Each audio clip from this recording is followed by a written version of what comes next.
You ask Tiger to solve. This deals with linear equations with one unknown.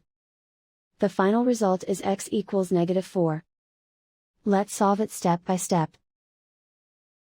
Group all constants on the right side of the equation. Add 18 to both sides. Simplify the arithmetic.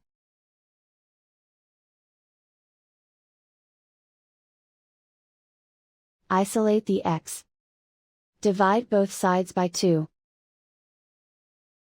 Simplify the fraction. Find the greatest common factor of the numerator and denominator. Factor out and cancel the greatest common factor. And so the final result is x equals -4.